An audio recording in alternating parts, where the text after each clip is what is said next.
Yes, good morning, everyone. As Milica just pointed out, this paper I'll be presenting today is called Transitioning Fast and Slow, Energy and Geopolitics in the 21st Century.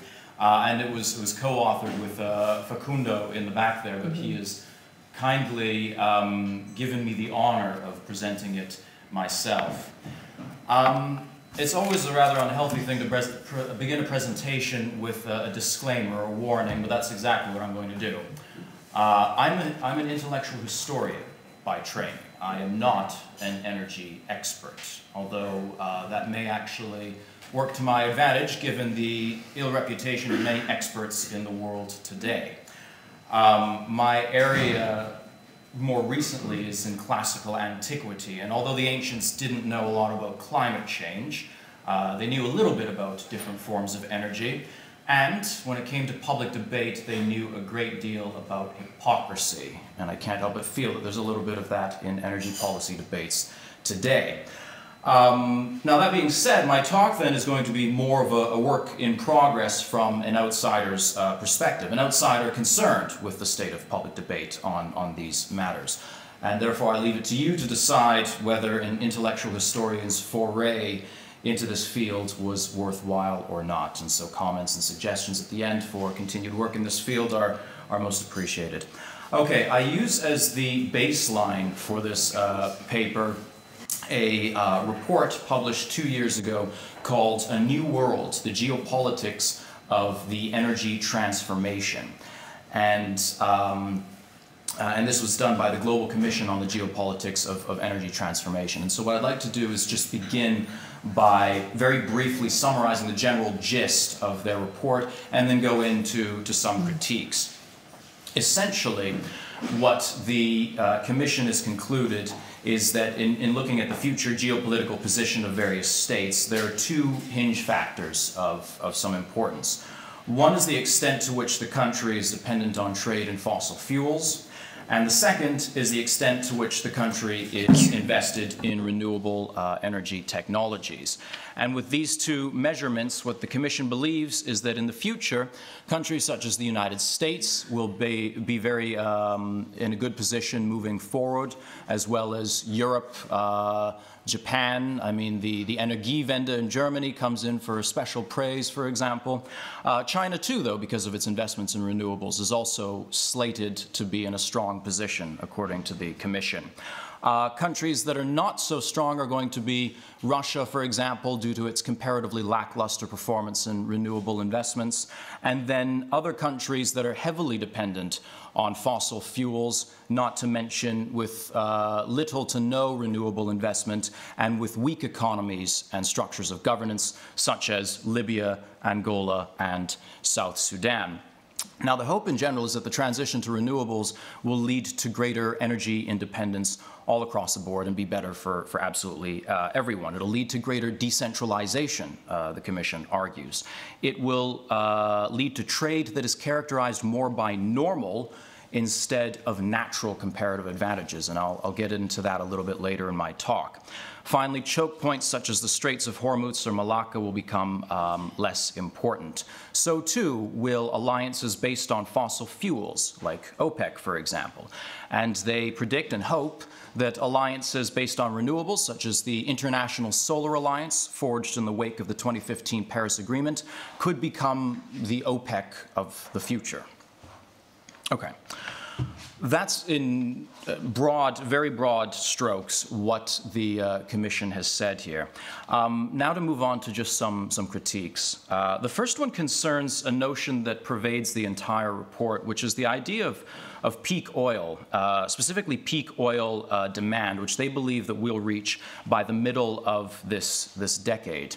I was speaking to my father the other day, and he's far more mentally invested in these matters than I typically am, and he reminded me that some 15 years ago, the big concern was with peak oil supply, but it would seem now that peak oil demand is the big bugbear. Be that as it may, there is no consensus, as far as I can tell, that oil demand will peak within the next 4 or 5 years, and even if it did, there's no indication that its decline would be precipitous. According to the IEA itself, global oil demand this year is 96.2 million barrels a day, and it's going to raise by a further 3.2 million barrels a day next year.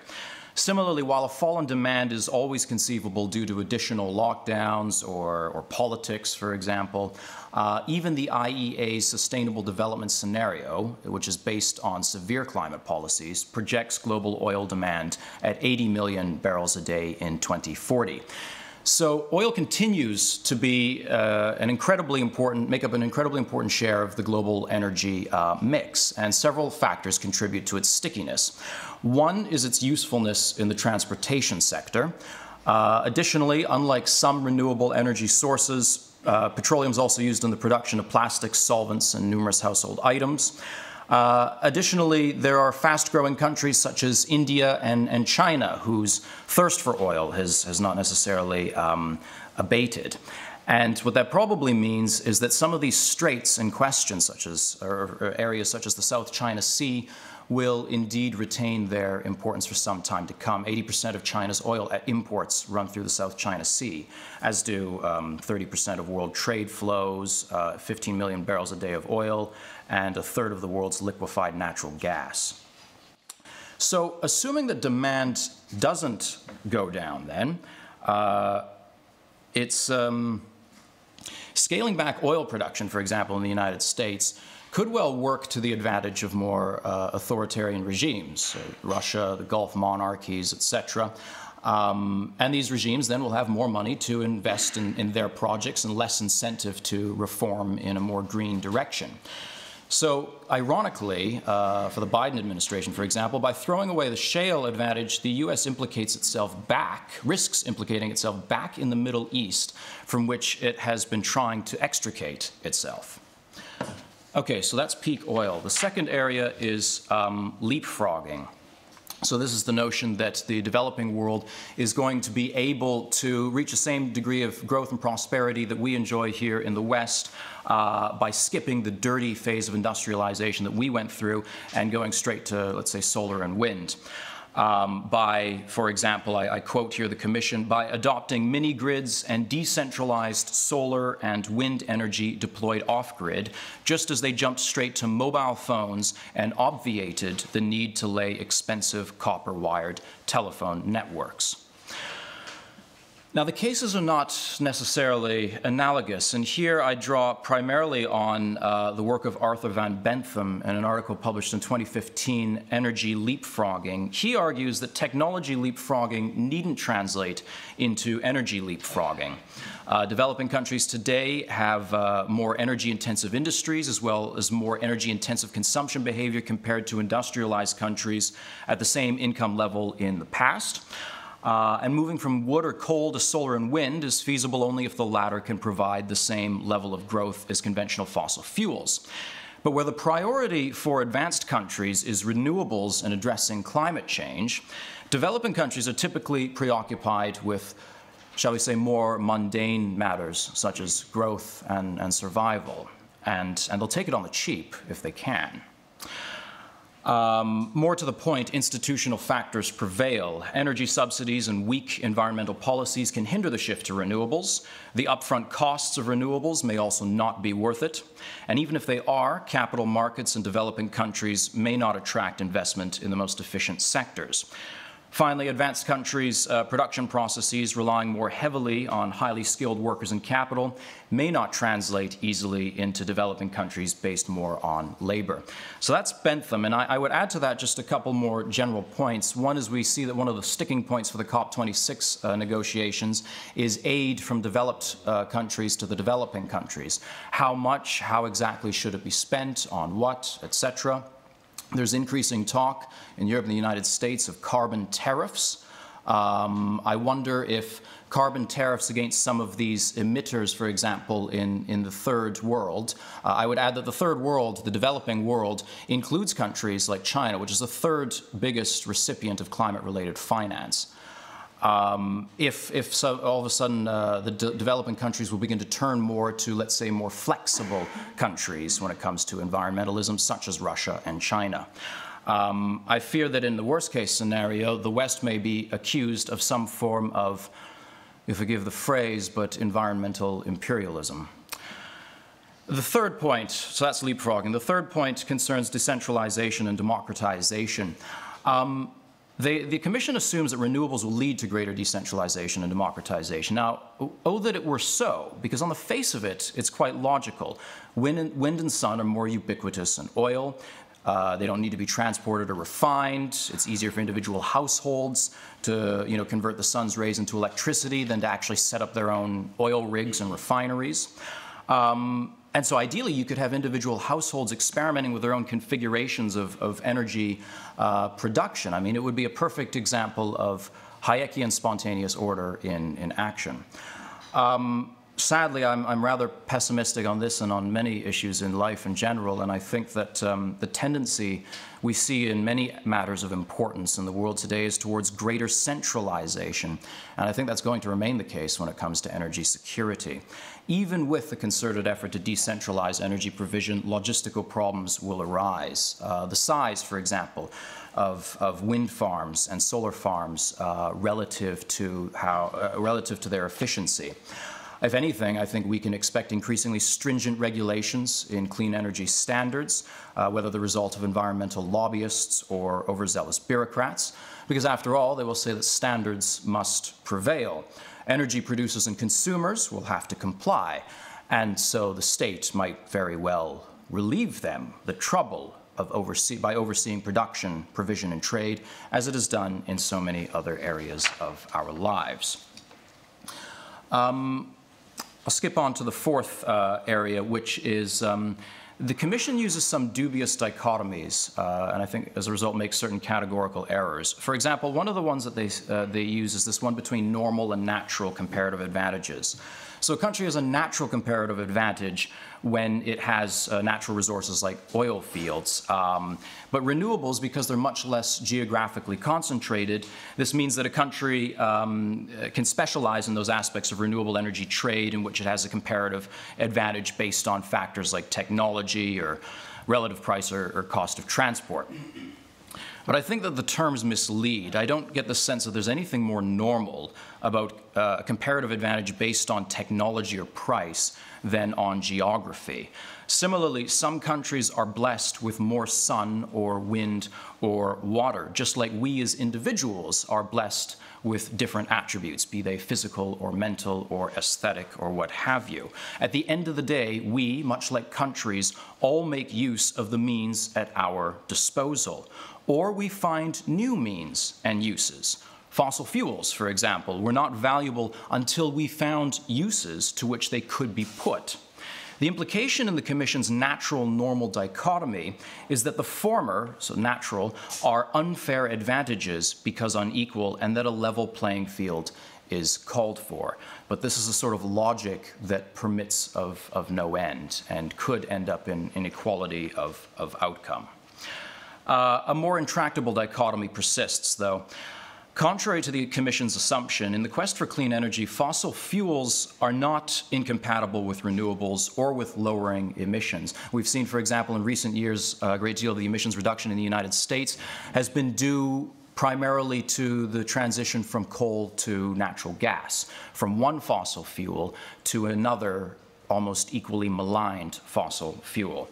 And I would mention, and this is why you have some people such as a Czech energy CEO calling on the EU to classify gas as a green transition fuel. I would mention by the by as well that even if one did successfully argue for the superior affordability of renewables, and as I understand that's a point of some contention, they would still pose problems when it comes to large-scale storage and remain less available and reliable than fossil fuels.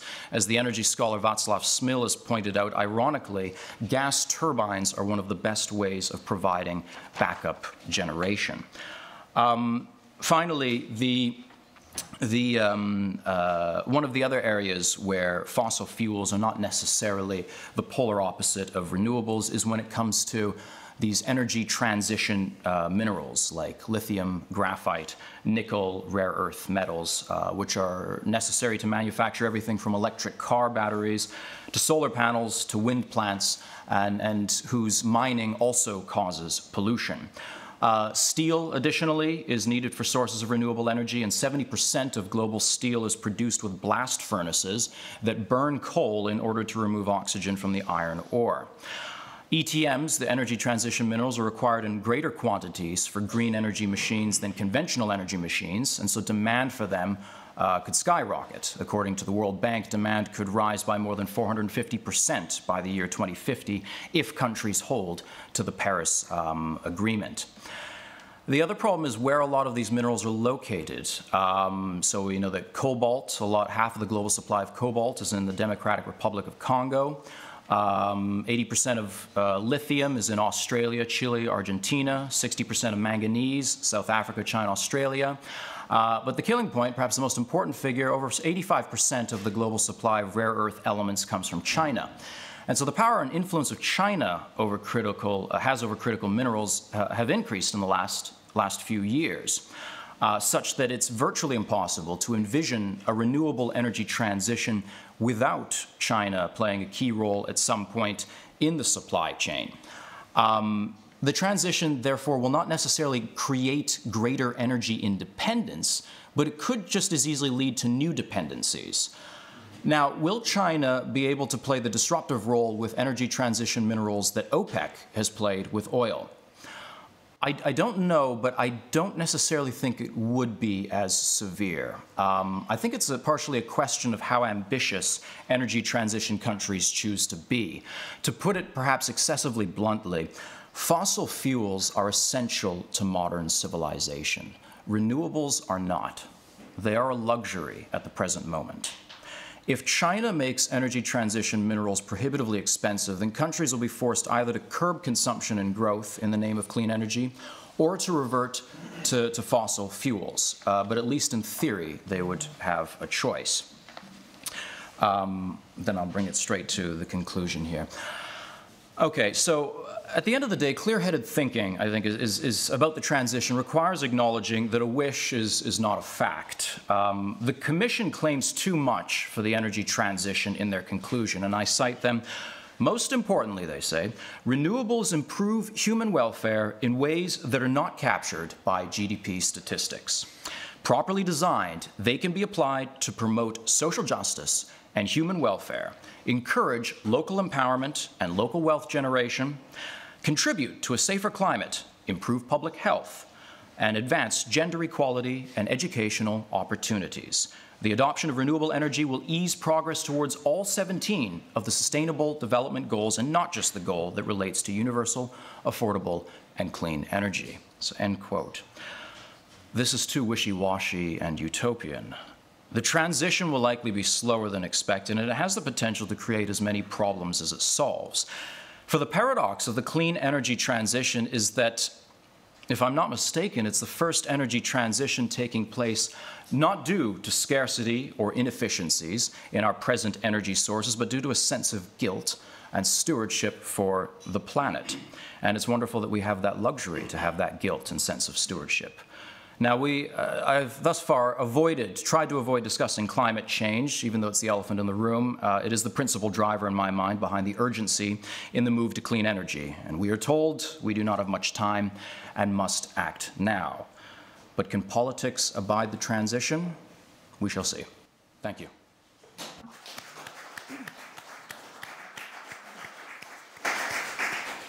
Thank you very much. I'm sure that there are many questions from the audience. However, there is no time, as our keynote speaker yesterday would say, abundance in questions and scarcity in time. So as Scott agreed before the beginning of this panel, he will be available to take questions during the break or at the end if we have time after other speakers.